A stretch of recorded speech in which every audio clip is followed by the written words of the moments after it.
My parents always cared about appearances, the house, the cars, the name on the guest list. But they never cared about me. Growing up, I wasn't the golden child. My sister Emma was. She graduated top of her class, married a lawyer, and fit perfectly into their high society circle. On the other hand, dropped out of college to start my own business, a small tech repair shop. They called it a phase. Then, when it started making money, they called it luck. But when it failed after 3 years, they called me a disappointment. So when they invited me to brunch at their country club last month, I almost said no. Almost. Something told me to go. Not for them, but for me. I wore my usual outfit, ripped jeans, a plain t-shirt, and my old leather jacket. When I walked into the marble-floored dining hall, heads turned, not because I was famous, but because I didn't fit. Mom frowned immediately. "Oh, dear God, Alex," she said, clutching her pearls. "Did you walk here?" Dad didn't even look up from his newspaper. "Couldn't you at least try to look successful for once?" I just smiled. "Good to see you too, Dad." They laughed when the waiter came by. "Tap water for him," Mom said sarcastically. "He's still in his minimalist phase." Every word stung a little. But I kept calm, because what they didn't know was that my phase had turned into something far bigger. 2 years ago, after my first business failed, I started another, an AI-based logistics platform. No investors, no help. Just me, coding in my garage, sleeping on a couch. By the time I sold it, the deal was worth 7 figures. But I didn't tell anyone. Not yet. As they kept gossiping about important people and luxury cruises, I just listened. Then Mom said something that made my blood boil. "Honestly, Alex, you should take notes from Emma's husband. He just became a junior partner at the firm. Maybe one day you'll own a little repair shop again." They laughed. And that's when the club manager appeared, Mr. Lawson, a tall man in a gray suit. He walked straight toward our table, holding a document folder. "Excuse me, Mr. Carter," he said, smiling at me. "The ownership transfer is complete. Congratulations, sir." The entire table went silent. Mom blinked. "Ownership transfer?" Mr. Lawson nodded. "Yes, ma'am. Effective today, your son is the new majority owner of Crestwood Country Club."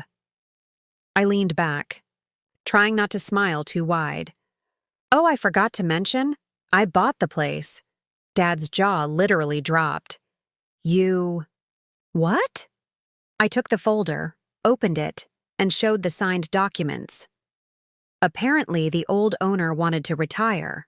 I've been negotiating the deal for months. The waiter, the same one who'd brought me tap water, returned and said politely, "Would you like us to move you to the owner's lounge, Mr. Carter?" Mom's face turned white.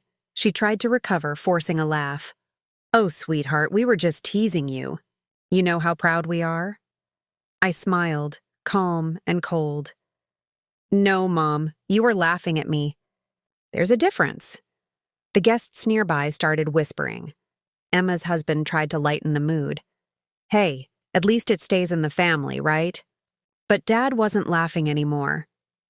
His pride had been bruised in public, the one thing he couldn't tolerate. He leaned forward, lowering his voice. "So, what's your plan, Alex? Buy everything just to prove a point?" I met his eyes. "No, I bought it because I built something real. You wanted a son who looked rich. You got one who became rich." He looked away. Then I turned to Mr. Lawson. "From now on, employees are to treat everyone equally, no more status tables. And tell the chef brunch for table 6 is on me." The whole room went quiet. You could feel the shift, whispers turning into stares. My parents looked smaller than I'd ever seen them. When I finished my meal, I stood up and said quietly, "Don't worry, Mom, you can still come here. Just make a reservation like everyone else." Then I walked out, past the marble floors, the chandeliers, the same judgmental faces that once laughed at me. Only this time, every one of them nodded respectfully. A week later, I changed the club's motto from exclusivity and elegance to respect above all. We opened the doors to local teachers, veterans, and small business owners. The same kind of people my parents used to look down on. That's when I realized something powerful. Revenge isn't shouting back. It's success served quietly, with a smile. Now, every Sunday, when I visit the club and see families laughing together, not because of money, but because of love, I feel something I never did growing up. Peace. And sometimes, I see my parents sitting at a corner table. They still come. They still stare when I walk by. But they never laugh anymore. Because the kid they once mocked for wearing jeans now owns the place they used to worship.